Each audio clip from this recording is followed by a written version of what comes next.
Welcome to the Mariah Jean Fit YouTube channel. I'm Coach Mariah. Make sure you like our videos, subscribe to our channel, and share our videos as much as possible so we can reach a broader audience. We appreciate your support and enjoy the video.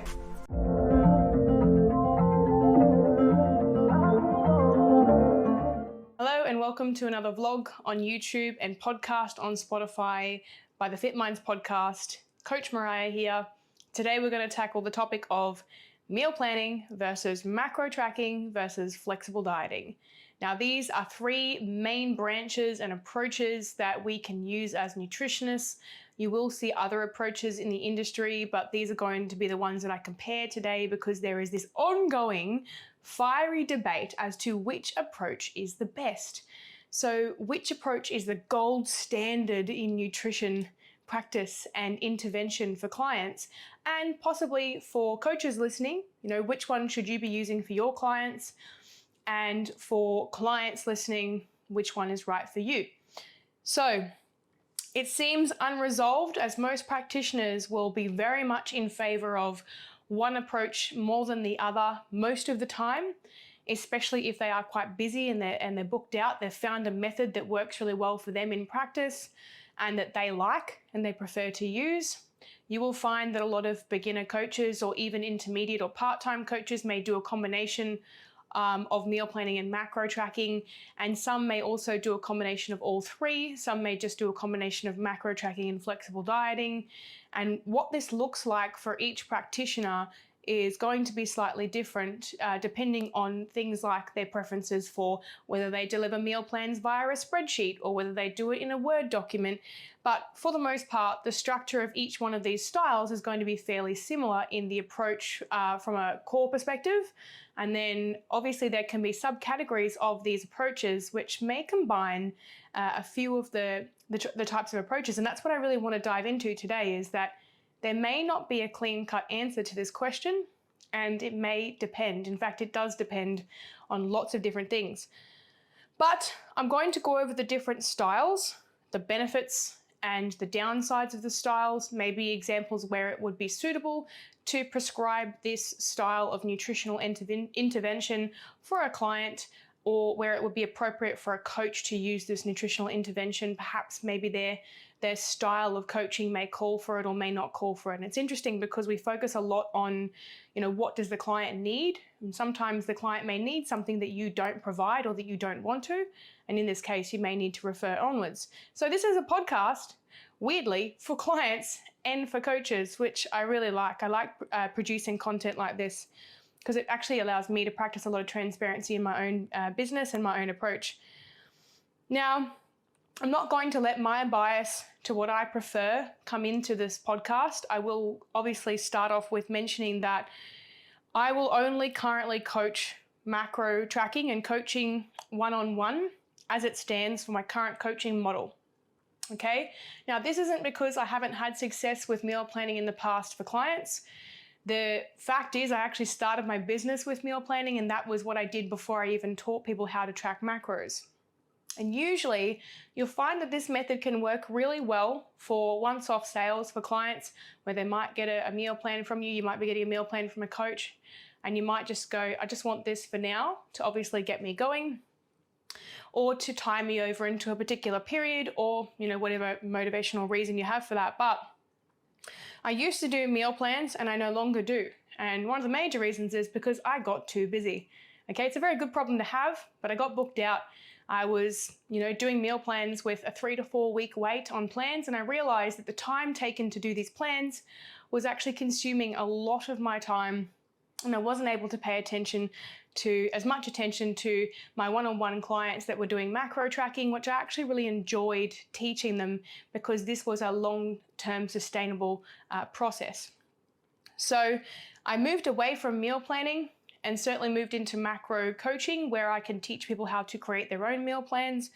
I have to be very patient with this because obviously in the beginning, we know that with macro tracking, if you've never done it before, if you've got that type of mind for macro tracking, you'll probably find it quite easy. If you like to have numbers to hit, if you like to have goals to hit, then macro tracking will be very easy for you.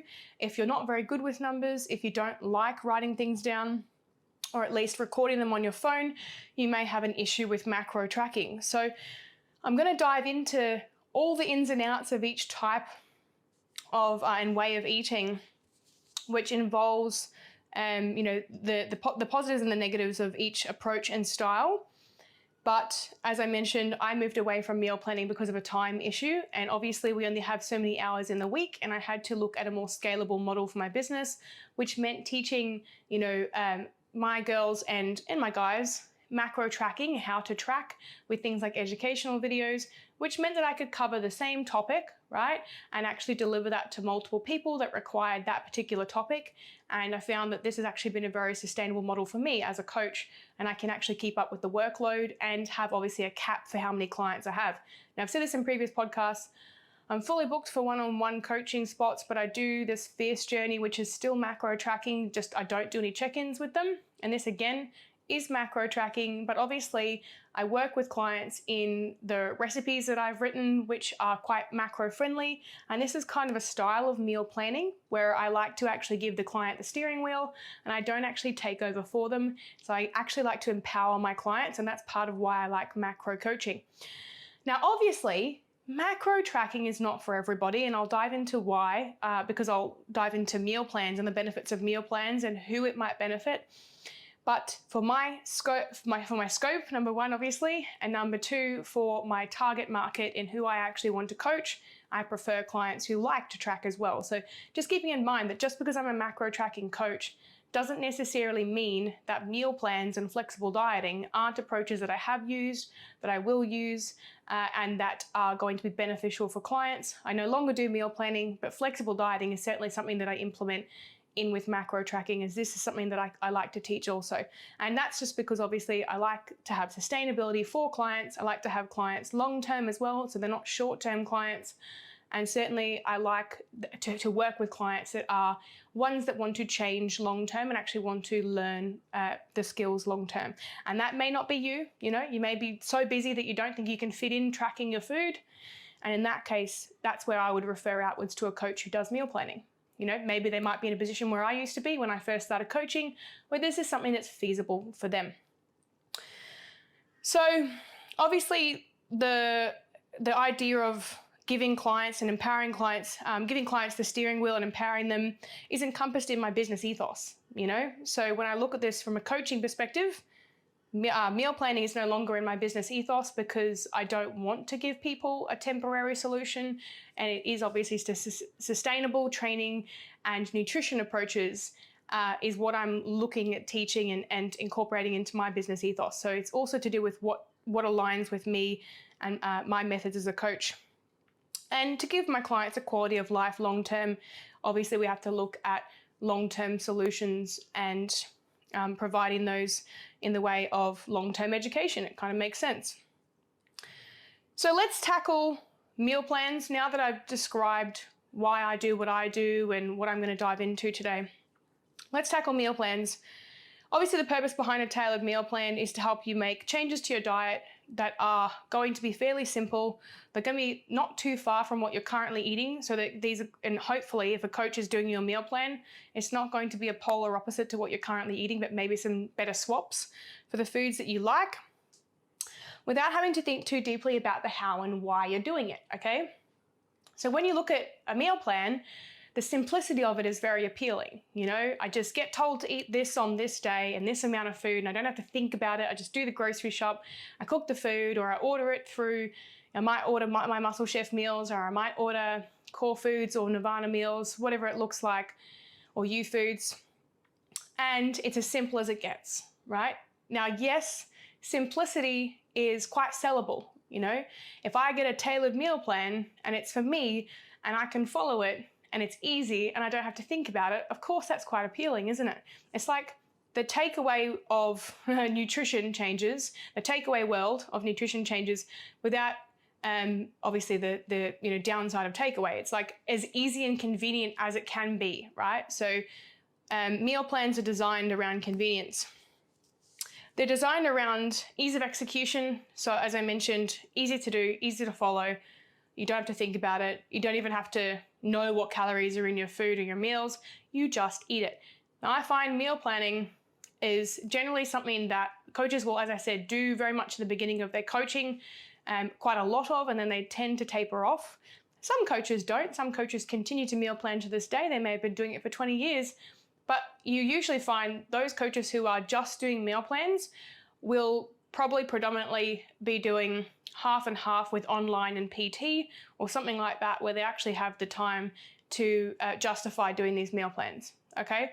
So they are time consuming for a coach, incredibly time consuming, especially if the client is very fussy, or if the client wants constant changes to their meal plan. You can imagine the time adds up over the weeks, and you end up with basically no sort of benefit for a coach in the way of monetary exchange. We're not actually making any money from clients if they continue to milk us of our time, and time is money. So the more you ask for changes, the more you ask for, you might want a different meal plan every 3 weeks. You're going to have to expect there to be a price tag to attach to that as a direct connection to that coach's time.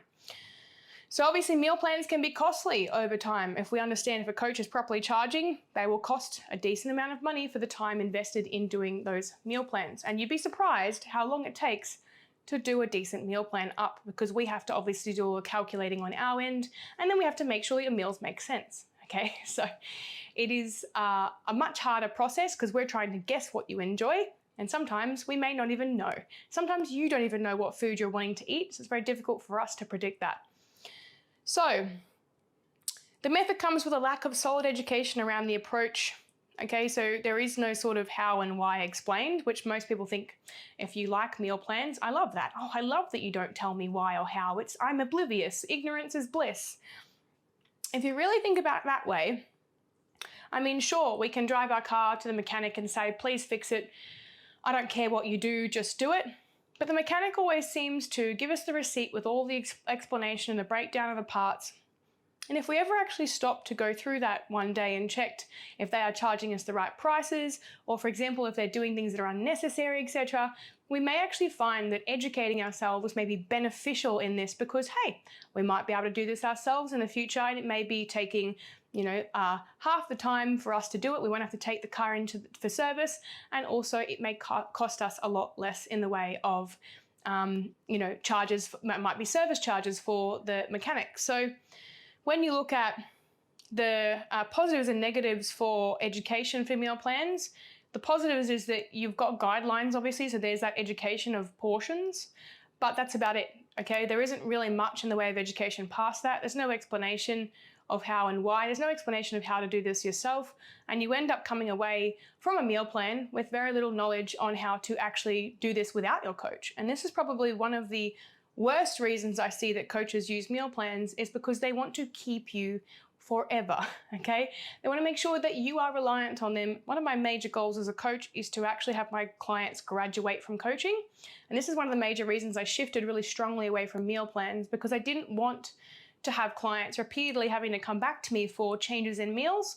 Eventually, I wanted them to be able to make these choices themselves, and maybe after about a year, I say, or maybe 1 to 2 years, 3 years if they're doing comp rep coaching, that eventually they graduate.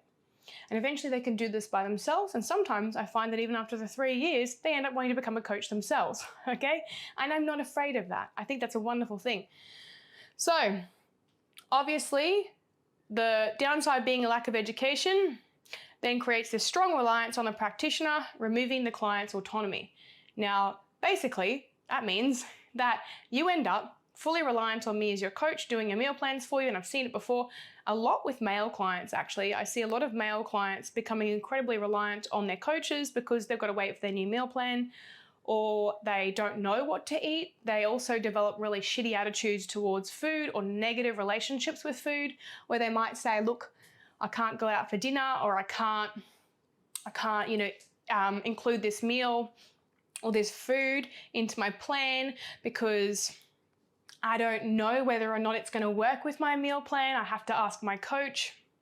And so this is where we start to get this disconnect between a person's relationship with food and being dictated to what food choices they need to make. And so we kind of take the control out of their hands, their autonomy is gone, and all of a sudden they're left with a big question mark as to, well, what do I do after this meal plan? Or what do I do when I'm sick of eating this? Or what do I do if I want to have a piece of chocolate? And so then we end up with that really negative relationship and connotation towards flexible eating and fitting other things in and macro tracking versus following the very strict and stringent meal plan. So obviously you can imagine it's kind of like being stuck in a cage or a pen. It's very safe, it's very secure. You know that you can go around this circle and that this is where you can stay and you don't feel like you have the risk of straying because you're in the cage. The other issue is that you drive yourself insane inside that cage and then you end up lashing out and jumping the fence, okay? So this is the downside of meal plans and possibly where I started to weigh up why I didn't want to be a meal plan coach anymore. I'm more than happy to refer people onwards to do meal plans with other coaches. And I do have the recipe ebooks available online for purchase for people to make better choices with their food and meals. But certainly I no longer do any sort of tailored meal planning for this exact reason, because I didn't see clients being able to sustain or maintain their results, and there was a lot of confusion around why they were doing what they were doing. So the next point with meal planning is that even though I say there's lots of downsides to meal planning, there can be a high level adherence for some clients. There are just some clients who say, I've tried macro tracking, I've tried flexible eating, I am like a kid in a candy store, I have no control, but when I have a meal plan that's been done up for me, I actually find that I'm more adherent. So I find that I stick to this plan when I have it done up for me. Now, that's completely okay. If you've found that you've tried these other methods, and only when you've tried the other methods, maybe after years and years of, meal planning and trying to track your macros and going back to meal planning, if you've found that you've had great success with meal plans in the past, and that's just how it is, and you don't know why, maybe it's because you like someone to create structure for you, I don't know. You may have two things you need to address. Number one is that maybe that is just what works for you, and I find it is mostly men, weirdly, that love meal plans. They like being told what to do and what to eat. They're very simple creatures. I don't like to make that generalization, but it's true. I have seen a lot of men following meal plans, and certainly those who are just getting into their nutrition for the first time is that they will start with meal plans. The way I look at it is that meal plans are the training wheels. And yes, they can be very good for people who are busy mums or busy career people, but the thing is, nobody isn't busy, right? There's no one on this earth that isn't busy right now. If you're not, then obviously you're bored out of your brain. But most people you speak to these days are going to be really busy. So when we look at meal planning being an ease of convenience and ease of execution and the like, and the excuse is, I just need something easy. Newsflash, everybody needs something relatively easy, but they actually don't need something easy. They need something that's going to eventually be easier. And that's the whole theory, is that if macro tracking to you seems daunting in the beginning, it is daunting in the beginning if you're learning it as a new task, or flexible eating, for example, as well. But think of it this way, just like anything else that you've learned, eventually you become very good at it. And funnily enough, macro tracking ends up being a bit more of that freedom that you get. So that cage or that pen that you're in actually expands, and you now have a field to run around in.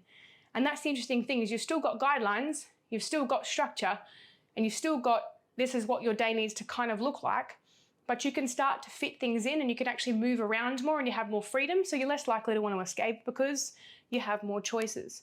So obviously we can have a higher level adherence with meal planning if people find that that's their personality type and that the meal planning is just something that suits them, it's something that they prefer because of the structure and because they just don't care about nutrition enough to progress onwards to the education of macro tracking. And I will say it is that they just don't care, because you can't say you care about nutrition and not want to learn the why and how behind what you're doing. So the lower level of adherence will actually look like this, and this is probably another downside to meal planning. And see how I'm not necessarily biased with this, but I don't see a lot of benefits to meal planning. I see there are some major benefits to meal planning and meal plans, but probably only for a temporary solution and only for a shorter period of time. You probably prefer meal plans to run for a shorter period of time as opposed to something that's done for years on end. So the lower level of adherence would look like this. Client Joey has got a meal plan and he's been following it so well for 4 weeks and seeing some great results. And all of a sudden, Joey decides that he just doesn't want to have that lunch anymore. He doesn't want the chickpea pasta bolognese for lunch anymore. And he decides that he just wants to have a burger every day for a week to give him a bit of a break from that. Sometimes you can see that people can start to cheat on their meal plan when they get complacent or they just don't enjoy the foods they're eating anymore. And sometimes they'll do that without telling their coach. Okay, so we can see this where people start to break their meal plan and it becomes this downward spiral from there. Okay, so, and in this case, you may feel guilty. You may feel like you don't want to tell your coach if you've broken away from your meal plan, or if you've strayed from your meal plan. And this is where we can see binge eating behavior that can start, and also this really negative relationship with food. And obviously, trouble at social occasions as well, or being able to just fit things in that you enjoy. So again, that's where that low level adherence can come from, is that it's a very slippery slope once that starts to happen. But the high level adherence is dependent on the client. Sometimes, and I have seen with some clients, not coached by me, but a high level of adherence to a meal plan because they like being told what to do, exactly what to do, and exactly how much to eat, and they don't want to put the time or effort, even if it's 5 minutes a day, into planning their day. So, is this a long-term solution? No, as I've already said, it's not a long-term solution. I don't care what any coach says. You cannot have someone on meal plans for 6 years, okay? We're even taught this as nutritionists, that if you've got a client and you've had them on meal plans for years and you haven't been able to get them to just, go out and enjoy a meal with their family, or even teach them how to do that, teach them portions and things, and there's no sort of education there, and that would be flexible dieting that you're implementing there, where you're saying, hey, all right, mate, go out and have a steak and chips. It's all good. Just leave it as a free meal. If you're not incorporating that into their coaching, then you are practically stealing that person's life from them, right? Because they're not able to eat foods that they might enjoy that are outside of that meal plan. So be very careful with, if you've been on a meal plan, I've seen this before. I've had some clients who have been on meal plans for 6 years. And obviously outside of their meal plans, they have been pretty rampant with food and not controlled, not being able to understand portions, because they're so used to these particular food groups and this particular structure that they don't understand how to make it work outside of that structure and those food groups, right? So if they know how, okay, I can have half a cup of rice and I can have 150 grams of chicken breast, and they might go to a restaurant and go, shit, how much bread is that? Okay? Oh, I don't know what protein is. They've got no understanding. They have no understanding of how to put together a meal in the way of eyeballing or portions, and no idea of calories and sauces, no idea of calories in desserts and smoothies, and the list goes on. And because of this blatant ignorance it's just ignorance to what's going on. It's not their fault, but because they chose to follow these meal plans, and obviously the coach has kept them on a meal plan and not suggested, hey, look, maybe we should look at some education around changing this for you. You see this slippery slope and this cycle start with the negative relationship with food outside of the meal plan. And then there's guilt attached to foods they eat outside of their meal plan, and all of a sudden we've created disordered eating behavior. So obviously it's a commonly used method by lots of different coaches. I find it's a real bro method. Like I'm so sorry, I don't mean to shit on male coaches, but I've seen a lot of male coaches use meal plans, and a lot of female coaches work with macro tracking, perhaps maybe because of the ability to communicate a little bit more. I found with male coaches, they have a bit lower communication, and that's okay. It's natural. Men don't say as many words as women do daily. This is just normal. Women are natural born communicators. And so in this, you would find that maybe female nutritionists would have an ability to explain macro tracking, the how and why behind it, and flexible eating with male coaches. There is a very rare portion of male coaches who are patient enough to explain processes, but certainly they like meal plans because they can set and forget, or they think they can. Obviously, coaches can find this method to be very easy to throw at a client and somewhat easy to follow. So again, this is just, I think, it was originally how nutritionists, well, I would say probably not even qualified nutritionists practiced back in the day when we first had the days of Arnie and this idea that we had to eat everything completely clean. And bro plans were a thing, you know, bro split plans and training plans and bro meal plans, and they still are. There are still people delivering bro plans to this day, even though the science supports otherwise, you know, decades later. So be careful of bro plans. They can be easy and convenient, but easy comes with a sacrifice of beneficial knowledge and education, okay? There is no point in showing up to university and saying, mate, I don't want to watch the lecture, just give me the dot points, okay? Because obviously with education, with learning something long-term, yes, it requires sitting down for the lecture. Yes, it requires effort. Is it worth it? Fuck oath it is. You're going to blitz that exam and the guy that got the dot points is not going to. So that's the way I look at meal planning versus macro tracking and flexible eating, is that meal planning is very general and it should be very temporary. It is not a long-term solution, and it can really fuck people over in the future if they're doing meal plans for years on end. So I'm going to use examples of when meal planning would be right for a client, right? When do we give a meal plan to a client? Number one, if they have never addressed their nutrition before and they are a person who seems to be somewhat disinterested in the idea of learning about nutrition, tracking their food, if it just seems like they are not interested in that concept. You know, that's when we would probably, and also too, if they're not invested in you as a coach, if they say, I just want a meal plan, I don't need check-ins, just want a meal plan, all right? Take it as that. Just leave it there and go, okay, no worries, awesome. I can do one for you if you do meal planning. Otherwise, I can direct you to a coach who does meal plans.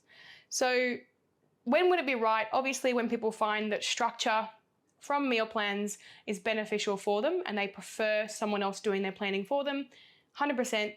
But you would always ask that client, have you ever tried to track macros? Have you ever even given yourself the chance? How long have you been on meal plans for? And also the other circumstance where it will be right is if you've got a mum who works full time, she got 3 kids, you know, hubby works away and she doesn't give a shit what she eats. In fact, she doesn't want any flexibility. And this is quite rare because you find that women actually like lots of variety with their food. But usually in the case where somebody just doesn't care what they're eating and they just want to eat and get on with their day, there'll be actually a small fraction. It's strange, but there's actually a small fraction of people who fit into that category. However, if you've got a client who says, I want all these things, I just want to make sure that I've got a different breakfast, lunch, dinner, snacks, and I want to change it every week, you've then got to look at, well, hold on, unless you're willing to pay me for a brand new meal plan plus your check-ins every week, and that adds up for mums, then we may not be able to, may not be feasible for both of us, right? So for mums and busy working women, maybe it might be an option as long as they're not looking for crazy amounts of variety in their plans so that it works for both parties. And obviously for grocery shopping, what if a person wants to buy 30 different ingredients where they have to go and hunt for berries in South Africa and the rarest vine producing, you know, antioxidants of some sort? Like, what the hell? No. If meal plans are not easy to follow because they have stupid ingredients and lots of different ingredients because people want lots of variety, they've got to be willing to pay the price for that grocery shop.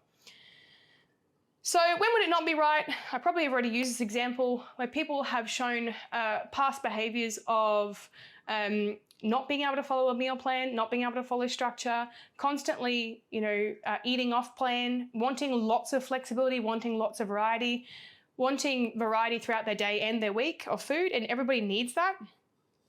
Because obviously the other downside of meal plans is that we may not be covering all of the micronutrient requirements of that client. For example, if the client has an iron deficiency as a female, maybe, you know, maybe because of their menstrual cycle, they have an iron deficiency, we may see that, okay, our meal plan might be good for the average person for iron intake, but it may not be enough for this person and they may need to supplement iron back in. So there's a lot of details there where we might miss something where we're not giving them enough nutrients, or where if let's say they stop eating the broccoli on their plan, I just don't feel like broccoli at the moment, and then they just don't replace it with anything else, you're not getting that bird's eye view of what they're doing, and you're not actually figuring out, okay, maybe this person isn't meeting their nutritional requirements, and maybe the meal plan doesn't suit that because of their, you know, their bias towards other foods. So, and this can happen with macro tracking as well. Micronutrient uptake and micronutrient requirements is a huge, like, I suppose, priority when it comes to meal planning and macro tracking and flexible dieting, is that the basis of that is that, yes, they have to hit their protein, Yes, they have to follow the plan, but they also have to make sure they're prioritizing their fruit and veggie intake to get their micronutrients in and make sure they're not deficient in anything. So this can sometimes, I've seen meal plans done for people where they would just fish and rice and beans, and unfortunately, that doesn't even cover half of the micronutrients, essential micronutrients that we need to survive, to avoid illness, chronic illness and disease, and obviously sustain energy levels. And so that's where we can actually run into a lot of problems with people's nutrition is we think that they're eating really well and that they are, nourished and really healthy because their diet is super clean. But we can then find when they go away for their bloods, they may be malnourished in some aspect because of the lack of essential nutrient uptake, because it's just not in their meal plan. There's just not enough food variety for them to achieve that. And obviously the other examples that wouldn't be right is if somebody has a history of eating disorders as well, this may actually be far too strict for them and or it could be really good for them as well. Some people find the structure helps them with the disordered eating behavior, but it's very individual to the client and to the coach. Wouldn't be right for a coach who's super busy and just can't fit it all in. Otherwise, you will burn yourself out doing meal plans. And there will be certain clients who will ask you for multiple changes whereby you will just make literally no money from them. So this is a good eye-opener for clients. If you are that client who asks your coach for 8 changes on your meal plan within a week, maybe get better at telling them what you prefer in the beginning and understand that every minute that you chew up actually costs that coach money because we don't have an infinite amount of minutes and hours in the week. So let's move on to macro tracking, which is what I'm an absolute bloody expert in and something that I get very passionate about, but obviously there are going to be downsides to macro tracking. There's going to be benefits to macro tracking, so I'll dive into those. So obviously, macro tracking, what is it? Okay, not many people understand macros because they're like, oh, numbers. Macros, I've explained this in previous podcasts, are basically the big macronutrient groups, protein, fats, and carbs, fiber, water, alcohol technically, but protein, fats, and carbs is the major building blocks of food. And they make up the foods that we eat. So they're actually contained in the foods that we eat, yeah? So for example, you might look at, for chicken breast, there may be per 100 grams, I don't know what it is off the top of my head, maybe 20 grams of protein or something like that. 15 and 20 grams of protein in 100 grams of chicken breast. And so obviously it's 100 grams of chicken breast and there's 20 grams of protein in that. I don't know whether there is. Please don't quote me on this. That's interesting. What are the other things contained in that chicken breast? Well, there's actually no fiber in there because it's a plant-based, not a plant-based, it's a meat-based protein, but it also has water. There's a few other things contained in chicken breast because there'll obviously be preservatives and things like that. But it's honestly mostly just protein and water, okay, and different types of protein as well. Crazy, but there are different types of proteins, different types of carbs, and different types of fats as well. So these are the big macro groups, macro meaning big groups, that make up the foods that we eat. And some foods that we eat can actually have multiple different macronutrients in them. Crazy, but peanut butter is a great example. It has some protein, it has some fats, and it has some carbs, but it's classified as a fat because why? It has mostly fats in it, okay? So, funnily enough, peanut butter is not made of nuts. It's actually a legume. It's really strange, but this is what we learn about food. When we start to learn about macro tracking, you actually start to learn what's in the foods you're eating. So again, benefits of macro tracking, we already found one. You're starting to learn about the what and how and why. And if you've been doing this blindly for years, okay, it's very important that eventually that you do learn this because this can help you respect the process and really deeply understand why. Okay, and if we understand why, sometimes we actually have a better chance of adhering to what we're doing because we can justify it. So macro tracking can deliver full flexibility for your meal and snack options, and obviously comes with the added education for you to implement the practice long term. So the great thing is once you learn how to macro track and once you really learn how to macro track properly and adequately and accurately, guess what? You can't unlearn it. That's the cool thing, right? Is that when you learn how to macro track, you're actually learning to meal plan, okay?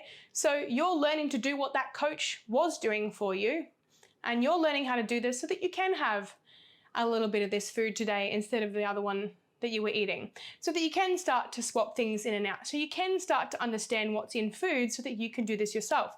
And you might think it's really complicated, and it just isn't. people overcomplicate processes in order to avoid them. So in the beginning of when I learnt macro tracking 10 years ago, I was like, oh, numbers, arm ahead, no, I can't do it. It literally is just a game. It's a game of what foods do I need to eat to get these numbers to where they need to be, and how do I change and tweak those until they are just right. So obviously, you need a good coach to do this with you. You're not just going to do this by yourself. I have seen other coaches get to a stage where they go, okay, cool, I'm ready to teach my clients how to track macros, but they miss the teaching part. They're like, here's your macros. And the client's like, cool, how do I do it? And the coach is like, I don't care, go make it happen, track your macros, go do the thing. It's like, coaches unfortunately sometimes assume that a client will just know how to track macros. No, there's a newsflash there. We don't assume that about clients, because we have to assume that they know nothing unless they have advised otherwise. So with macro tracking, your coach should have the ability to teach you how to track macros if they're going to give you macros to track. If they're going to say to you, hey, I need you to follow these macros, if they do that without an education to back that up, whether it be instructional videos, whether it be messages, whether it be a guidelines ebook, whatever it looks like, if they don't have that education to back it up, then you've got to ask yourself what you're paying for. What service are you actually paying for if they're just giving you a macro breakdown? So I have seen macro breakdowns delivered without any sort of instruction on how to track, and also no guidelines around what food types might be appropriate to meet their nutritional requirements. And this is so simple for nutritionists because we all know this. So if your coach is a qualified nutritionist, they're going to know what your requirements are daily for your essential nutrient uptake, and that includes your fruit and veggie recommendations, which applies to general population. There isn't some sort of weird differing fruit and veggie intake for different people. They've actually found the 3 to 5 veg and 2 to 3 fruit is around the range recommended. I've spoken about this in a previous podcast. But these nutritionists that you're working with and coaches, hopefully they are nutritionists. If they're not, put them in the bin. If you're working with a coach who isn't a nutritionist and who isn't qualified, and they're giving you dietary advice, ask yourself why they're not qualified, or ask them why they're not qualified, okay? Because there are going to be huge components of being a coach and learning how to be a nutritionist and learning how to practice that they will miss if they don't get an education. So obviously, you get full flexibility, you get this education, make sure that you're with a coach that can teach you how to track macros. If not, ask them. Say, look, I'm really struggling. Have you got any sort of educational content? Most of the time it will push them to create it.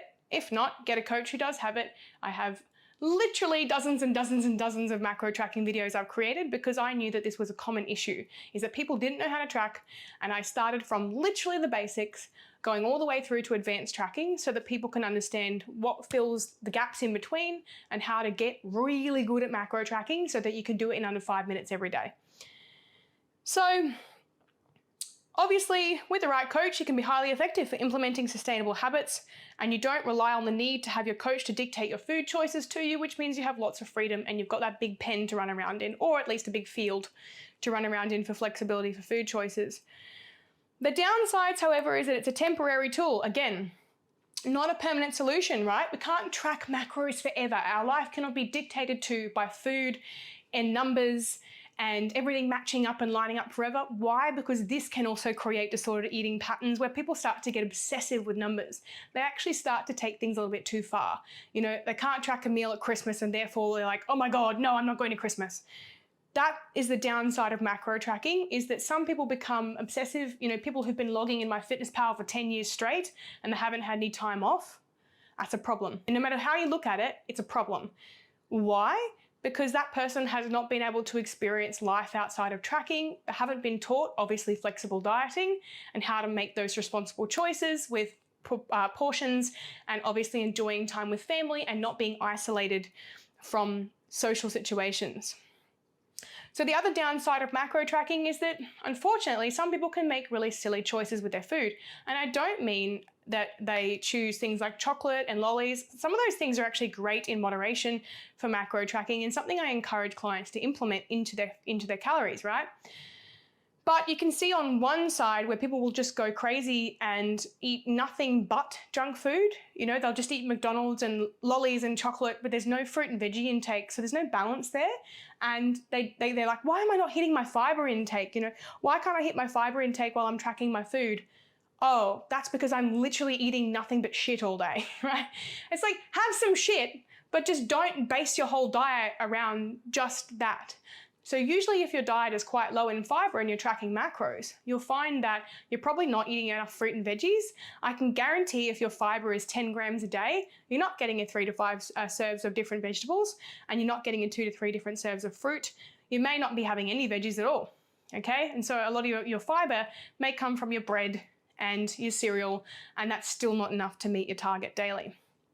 So the downside of macro tracking is that people can just eat nothing but shit, or not even shit, but just there's no plant-based fiber in there, so they have the issue with micronutrients again, lack of micronutrients. And then on the other end of the scale, where people are eating far too clean. I've seen people, actually this is probably more common, where they start tracking and they're just going, everything has to be clean. No chocolate, no lollies, no fun food, no cereal, no bread. And I'm like, are you allergic? Are you intolerant? Is there anything going on as to why you can't have these small amounts? Oh, I just know that sugar's not really good for you. Well, you know my attitude on sugar. We've done a podcast on this before. But you've got these opposite ends of the scale where people start tracking macros, they're way too clean, their fiber's through the roof, they don't implement any sort of fun foods. What's the point in macro tracking? Okay. And then on the other side, you've got people who do nothing but eat junk food and crap to meet their macros, and they end up overdoing their saturated fats, and they're wondering why they feel like shit. So the downside is that we don't have a lot of control over what the client is putting in their mouth. As far as macros, yes, we do. The one benefit I've seen is that when I can have a view of their MyFitnessPal diary, that gives me a little bit of, I suppose, like a third-party influence where I can go, cool, I'm not necessarily telling you what to eat, but I'm going to give you some advice on what decisions you've made, things you can add and subtract. So that's where you need to have a really good coach working with you to actually start to make these smarter choices for your macro tracking and get that balance there. So it's more difficult to master and can be time consuming to learn in the beginning, as I mentioned, but I think it's an investment. I certainly think if you have this mindset that everything has to be easy from the start to the end, and that you don't want to invest time or energy into learning, and that you just want to be told what to eat, and you don't care what the macros are, and you don't care about micronutrients, but then you ask yourself why you have to keep going back to your coach for a new meal plan every few weeks, and you're getting frustrated because you can't eat out with family, etc., then don't complain. You don't complain about the fact that the hard part, the initial first few weeks of tracking are going to be very difficult. And then once you learn that, it is literally like learning a new skill. It's like that. You've learned it, you don't need to relearn it, and it can literally take between 5 and 10 minutes to plan your diet for the day. You can also just plan your whole week in one sitting, and then you don't have to worry about it for the whole week. So this obviously gives you the flexibility ahead of time, and it does get easier as you get better at tracking. So to basically practice patience, sometimes it is a good thing to take on something that you know is going to be difficult in the beginning, and eventually it becomes second nature. So eventually it becomes easier, it becomes second nature, and it teaches you a deeper understanding of nutrition beyond being spoon-fed. One thing that I don't stand for as a coach is spoon-feeding my clients. I've never been a coach who enjoys doing that, who just says, go and follow this plan, I don't want to hear anything from you. I'm a person who likes to have lots of open communication, and I don't believe in giving people the simple answer so that they can just shut up and do the thing I want them to do. I want to give them an answer that is comprehensive, that gives them the best case scenario results, and that allows them to have power, to empower them, and to have autonomy over their food choices and their training habits, okay? I do not want to be the parent to my client. I do not want to be a parent who says, hey, just do the thing and I'm not going to tell you why. You know? And even then, if you're doing that as a parent, that's not great parenting either, I suppose, because we need to learn. Like, kids need to learn, adults need to learn.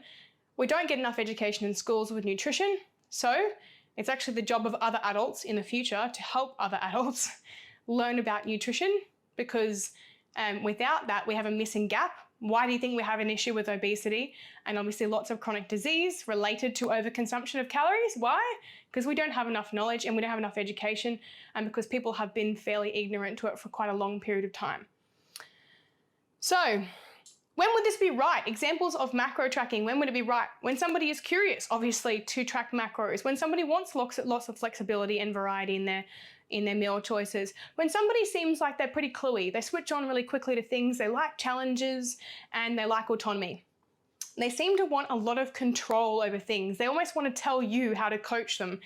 I find that those are the best macro tracking clients because they seem to be control freaks and they just want to have control of their own food. So I find that most clients come to me now are going to people who want to track macros. They understand that that's what I do as a coach and I no longer meal plan. But certainly I do understand that macro tracking isn't for everybody, and certainly I would say it's probably not for everybody in the beginning. It is a progression. So it would be right as a progression from meal planning. If a person has been on a meal plan for say 12 weeks, or on and off meal plans for 6 months, and they've got it down pat, they want a new challenge, they're getting bored of their food, they're curious about learning about nutrition, they're asking lots of questions about nutrition, that's when I would certainly progress them onto macro tracking. So again, it can look like starting someone on a meal plan, then progressing to macro tracking. It can look like someone coming to you who's done meal plans and wants to learn how to track macros. It can look like somebody who has tracked macros badly and wants to learn how to do it properly. But you can always progress. So you can go from 1 to 2 to 3, or you can use a combination of 1 and 2. So they might have a meal plan, but they might know what their macros are, so they can change it a little bit. And then obviously you can go between, let's say they don't like meal plans, they like lots of flexibility. Well, then you can obviously use macro tracking by itself and then progression onto flexible dieting. So you can see how there's that natural progression through those 3 different styles. And I'll explain obviously the progression onto flexible dieting next. So when it wouldn't be right for macro tracking would be when somebody is finding it really overwhelming. They're continuously falling off the bandwagon. They're continuously not tracking their macros. They have an issue with numbers. They find them really restrictive. They don't know whether they can make the time to track their macros. They're not learning very quickly, but I would say this probably falls on you as a coach. If you haven't created the educational content, if you haven't supplied enough support for this person, and in your check-ins you're not discussing the tracking and the potential to track eventually, then this may actually fall on you as a coach, that you are probably not very efficient at teaching macro tracking, and don't blame the client who came to you not knowing very much at all. Also, some people get really triggered by numbers. You probably see that some people just don't like following numbers. They don't like adding things up, and it's increasingly difficult for them to follow macros because it hurts their head, right? And let's say you've got to the point where it's 4 to 6 weeks coaching with this client, the tracking macros isn't working because they just hate doing it and they're actually avoiding it altogether, and it's based on the fact they're working with numbers. Then you may look at an alternate method of either meal planning or flexible dieting, but it really depends. It really depends on whether or not they've got a specific goal in mind. If they're an athlete, for example, they may require a meal plan more than flexible dieting because of the accuracy of the meal plan. So obviously the final style is flexible dieting, which obviously approaches the method of, it's almost like it covers both methods. You've got structure to meals because you're giving, flexible dieting isn't just off you go, eat what you want. It's not flexible dieting. It's understanding portions. It's understanding what a day would look like for that person, maybe around their relative calorie goal without necessarily needing to dictate calories. And it might look like teaching that person how to create portions themselves that give them a guide of what to eat, and then they can apply that to lots of different things. So it might be teaching them things like, for a serving of toast, it might be, or bread, it might be 2 slices of toast. It might be for the peanut butter, don't slather it on, and maybe just make sure that you've just got like a nice even layer and not going crazy on that. So this actually probably takes, weirdly, less effort than meal planning and macro tracking, but it is the hardest one to master. And yes, it is the unicorn method of coaching nutrition. It'd be great if we could all just teach our clients how to eat flexibly. You see this quite commonly done with dietitians because they have a lot of people come in and out for sessions, so they don't have a lot of ongoing clients. So flexible dieting is something that they teach with portions and amounts of things. And it's golden. It is. It's golden in its appeal, but it's one of the hardest skills to attain. And honestly, you'll probably only see people, successfully flexibly dieting who are coaches. It's the interesting thing. You will speak to or they've been training and tracking nutrition for years and they're just really skilled, or they've got great intuitive eating abilities. They're unicorns. People who can flexibly eat are unicorns, and still achieve, their aesthetic results are unicorns, because it's probably a 1% of the population who can do this, maybe a little bit more, maybe because there's other people out there that flexibly eat and they're happy with the way they are. But it is the hardest method because it requires a lot of mindfulness around eating, which we just don't seem to have a lot of as a society anymore, especially not in the Western world. And what it does is encourages you to be less strict and less stringent with your food choices, flexibility within reason. It encourages you to listen to things like hunger cues. It is very, very beneficial for long-term sustainability of your current results, okay, if you can get it right. Now, the downside is the inaccuracy of intake for the purpose of a specific goal or optimum performance in mind. So obviously, if we are training for a marathon, or if we are training for an Ironman or whatever it is, and we're in the elite, you might be in the top performing, top 10 in the world, or in the cases of, even in bodybuilding, if you're trying to cut down for a show, you can't flexibly diet into a show. It's just not possible. There might be, again, 0.1% of the population who could do that. You also can't achieve a specific physique. You can't lose exactly 5 kilos that you're looking at losing if you're going to flexibly diet the whole way through, because obviously you got yourself to where you are somehow. How are you going to do what you were doing before, flexibly dieting? It's what people are mostly doing every day, and still achieve the result that you're wanting to achieve for yourself. So obviously the inaccuracy is the downside of flexible dieting. I'm a flexible dieter outside of my cuts. So when I'm not in a deficit, I'm not trying to lose body fat, I'm just trying to maintain. I actually flexibly diet, and I could do it quite successfully. Why? I've been doing this such a long time. It's what I do for a living. And obviously I'm a coach. I don't act like I'm some sort of elite being able to flexibly diet. It is very difficult to do. And lots of people harp on about it. Intuitive eating, it's the best. It's like, okay, cool. But the next person might intuitively eat a whole block of chocolate. But I was eating to my intuition. I just wanted the block of chocolate. Yeah, well, guess what? You're probably going to feel fucking sick after that. So that's why flexible dieting is glorified. It is really glorified. It is really good once you can master that. But it's not as easy and clean cut as just eat intuitively, because a lot of people have lost that intuition, and it takes time to build that up. And obviously mindfulness of portions, protein intake, not overdoing your saturated fats, not overdoing simple sugars, because it is very easy to do that. So the benefits for this method is obviously for athletes or clients who've been super strict for a long time. I love using a combination of macro tracking and flexible dieting. So flexi days that are untracked with athletes that have tracked for a long period of time. Why? It gives them back some autonomy, some flexibility, and it deters them away from this idea that they have to be so numbers focused, because trust me, it becomes an obsession if it continues on for too long. So re-implementing flexible eating is the ultimate goal when you are teaching a client to track macros. If they've been tracking macros for a year and a half, you need to incorporate this flexible dieting eventually, so that they know, hold on, it's not dangerous to eat out every now and then, especially if they don't have a competition in mind or they haven't got a specific sporting event in mind. So obviously, with flexible dieting, it can easily get out of hand in the wrong hands, and if not taught correctly. Okay, so people can just end up binge eating and just going, oh fuck, I fucked my flexible dieting completely. How do I undo this? I don't know how many calories I've consumed, but I feel like I'm just not in control. It might be then where you've got to take them back to macro tracking for a little bit until you can ease them into flexible dieting again. So it's kind of like riding this bike, We start off with training wheels and being guided by the coach, still with the training wheels. Then you go onto the training wheels and maybe intermittently taking the training wheels off. And then obviously it's just riding the bike by yourself down the road, and, you can ride the bike unattended. So it is that progression, and sometimes it can be a combination of some of the methods combined to get the best result for the client at the time. And obviously, benefits are for lifestyle and maintenance periods. So again, it's probably more beneficial for maintaining. We can't really see that you would be able to do a purposeful deficit for flexible dieting. just because it's very difficult to remain in a deficit if you're dieting flexibly. You know, we get hungry, we want to eat, we don't know how much we've eaten, and most of the time it's not going to be a deficit, unless a person is more inclined to eat less food and they overestimate how much food they're eating and they're under eating. That's when you will see people actually drop body fat in a period of flexible dieting.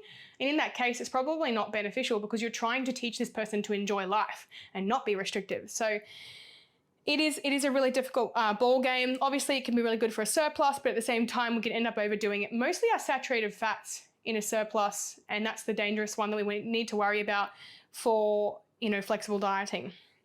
So for this, you can actually follow it with short periods of mini cuts, which are fantastic. So this is what I do: flexible diet for a year, and then I go, okay, getting a bit out of control. Let's bring it back in again and do a little mini cut, do a bit of a 4 to 6 week cut, and then I go back into flexible dieting again for a year. And that's what works for me personally, but obviously it can be different per person. You might need to do it every 6 months, every 3 months. It might need to be something that you do a little bit more regularly to have that upkeep on the extra calories you've consumed. So the other downside is that most clients will under or overestimate calories depending on personal tendencies and past behaviors, okay? So as I said previously, if they're a person who's tended to undereat in the past, they're probably going to do it again. And this is the annoying thing. And you'll often hear from clients who currently flexibly diet who have, higher levels of body fat, and they might go, look, I just don't eat that much.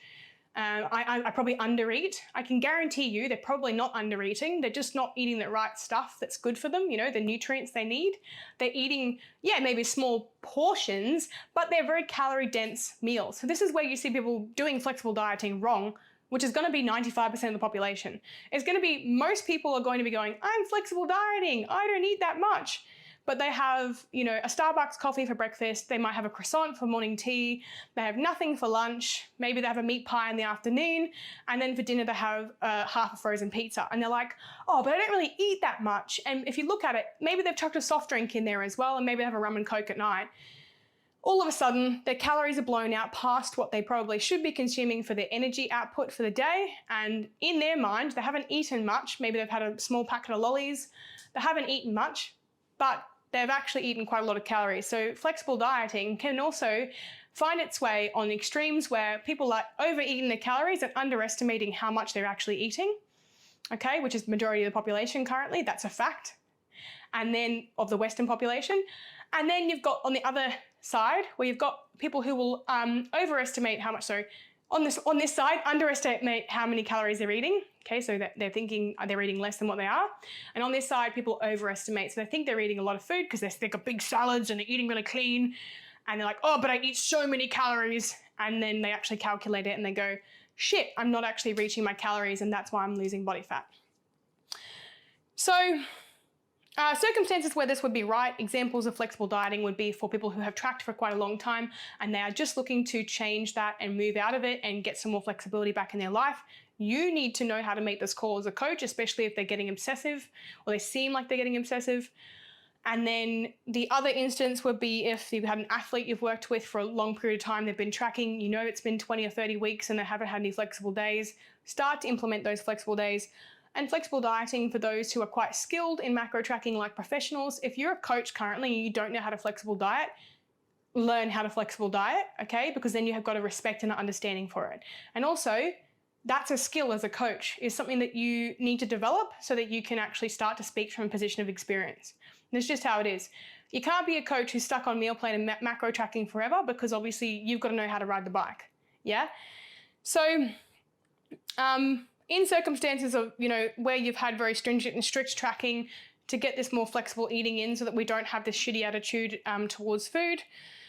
And certainly where it wouldn't be right is where a person just hasn't really shown any sort of self-control with macro tracking. And sometimes too, weirdly enough, flexible dieting actually might be good for these people too, because they may find that the meal planning and the macros is too much pressure on them from a numbers perspective, and they may actually do better with portions. So they may actually weirdly do better with portions. Interestingly enough, in my recovery from anorexia, I did better with flexible dieting than I did with macro tracking or meal planning, because at least with the flexible dieting, it encouraged me to eat more food without being conscious of that, yeah? So it was actually beneficial for me to, actually flexibly diet from a perspective of the macro tracking being, two numbers focused. So it might be that you've got a client who's come to you, who's recovered from anorexia, they've got a clearance letter, and, or you might be recovered anorexic and you might go to your coach, hey, I want to learn how to flexibly diet.